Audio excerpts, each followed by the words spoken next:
बिस्मिल्लाहिर्रहमानिर्रहीम। अल्लाह के हुजूर दुआ है कि आप सब को अपनी आफ़ियत के साए में रखे। आप सब की जायज़ मुरादें अल्लाह ताला पूरी फ़रमाए।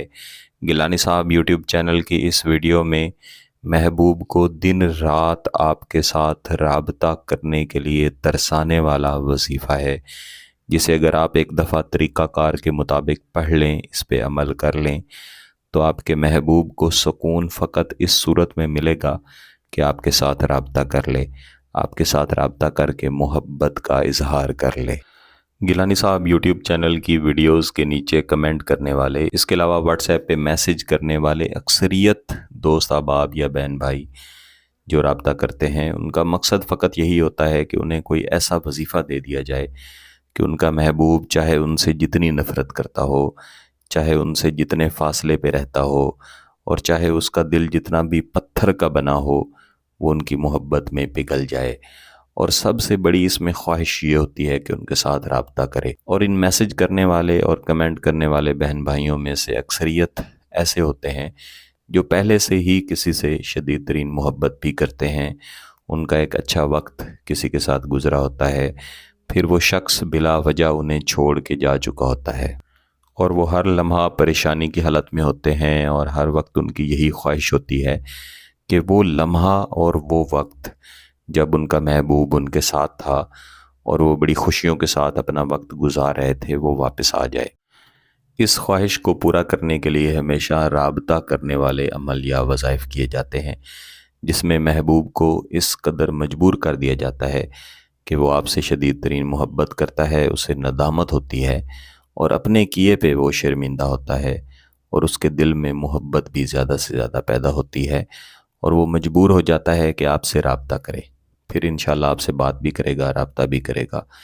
लेकिन अगर एक लम्हे के लिए आप सोचें कि जब पहले आपकी महबूब से बात हो रही थी, अगर उस वक्त ही आप अपने राबते को और अपनी बातचीत को जायज़ मकसद की तरफ लेके जाते, निकाह की तरफ लेके जाते, शादी की तरफ लेके जाते, या जब आपका महबूब आपके साथ मोहब्बत के साथ साथ शादी के वादे भी कर रहा था और कस्में खा रहा था, तो उस वक्त ही अगर आप निकाह की तरफ चले जाते, अपने घर वालों से बात कर लेते, या अपने महबूब को घर बुला लेते, या उसकी तरफ रिश्ता भिजवा देते, तो कितना अच्छा था, फिर आप पे ये वाले हालात ना आते।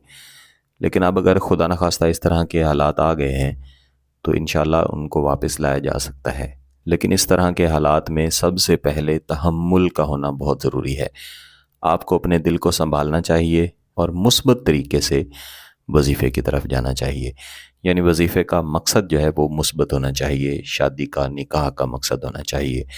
ऐसे कई लोग होते हैं जो मुख्तलिफ़ चैनल्स पे, ख़ास तौर पे गिलानी साहब यूट्यूब चैनल की अगर मैं बात करूं, तो यहाँ पे कई ऐसे दोस्त अहबाब हैं जो वीडियोस में कमेंट भी कर रहे होते हैं, मेरे साथ व्हाट्सएप पे मैसेज पे बात भी कर रहे होते हैं, और बाद में मुझे पता चलता है कि उनका मकसद शादी या निकाह नहीं था, या कोई जायज़ मकसद नहीं था, बल्कि उनका मकसद ये था कि वो किसी के साथ वक्त गुजारें।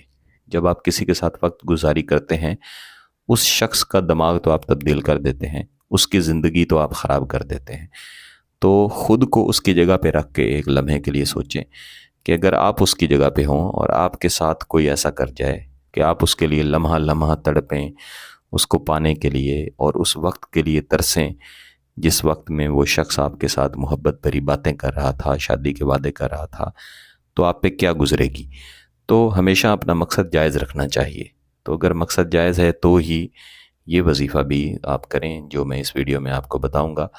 इसके करने का कोई वक्त मखसूस नहीं है, कोई दिन भी मखसूस नहीं है, लेकिन बुज़ुर्गों ने हमेशा ये बताया है कि इस तरह के जो वज़ाइफ़ हैं इन्हें मंगल वाले दिन नहीं करना चाहिए। तो मंगल के अलावा ही मैं कहूँगा कि किसी भी दिन, किसी भी वक्त आप पाकी की हालत में, बावुज़ू हालत में महबूब के तसव्वुर के साथ बैठें, और जब तसव्वुर बनाएं तो ऐसा बनाएं कि आपका ये काम हो चुका है। कभी भी ये तसव्वुर ना बनाएं कि काम हो जाएगा। तो तसव्वुर के साथ बैठें और इसके बाद आप दुरूद शरीफ पढ़ लें, फिर अल्लाह के हुज़ूर दुआ भी करें कि आपका मकसद पूरा हो। फिर आप इस वजीफ़े को दोहराएं। अल शौक़ा लिल इत्तिसाला बिहक़्क़े कुल्ली मुअक्किलातिल हुब। अल शौक़ा लिल इत्तिसाला बिहक़्क़े कुल्ली मुअक्किलातिल हुब। آپ اس وظیفے کو 3 سے 4 دفعہ دہرائیں گے تو انشاءاللہ آپ کو یہ زبانی یاد ہو جائے گا، اور اس کی کم سے کم تعداد 200 ہے۔ 200 کے بجائے آپ چاہیں تو 2000 دفعہ بھی پڑھ سکتے ہیں۔ یہاں پہ جتنے بھی وظیفے یا عمل دیے جاتے ہیں یہ سب سادہ ہیں، تو ان کی تعداد کو اور ان کے دنوں کی تعداد کو جتنا بڑھایا جائے اتنے ہی ان کے فوائد بھی بڑھتے ہیں۔ تو یہاں بھی میں کہوں گا کہ دن کی کوئی تخصیص نہیں ہے، یعنی کتنے دنوں کے لیے آپ نے پڑھنا ہے اس بات کی بھی کوئی تخصیص نہیں ہے۔ آپ چاہے 10 دن کے لیے پڑھیں، چاہے 20 دن کے لیے پڑھیں، آپ چاہے اسے اپنا مستقل وظیفہ بنا لیں۔ جتنا زیادہ پڑھیں گے انشاءاللہ محبوب اتنا ہی بے سکون رہے گا، آپ کے ساتھ لمحہ لمحہ رابطہ کرتا رہے گا۔ یاد رکھیے گا کہ اس وظیفے کو مکمل کر لینے کے بعد کچھ نہ کچھ خیرات کرنا ضروری ہے۔ اگر آپ کا مقصد جائز ہے، اس کی اجازت چاہیے، تو گیلانی صاحب یوٹیوب چینل کو سبسکرائب کر لیں، گھنٹی کا بٹن دبا دیں اور اس ویڈیو کو ضرور لائک کیجیے گا۔ کسی بات کی سمجھ نہ آئے تو ویڈیو کو دوبارہ دیکھیں، پھر بھی سمجھ نہ آئے تو واٹس ایپ پہ رابطہ کر سکتے ہیں۔ بہت بہت شکریہ۔ اللہ حافظ۔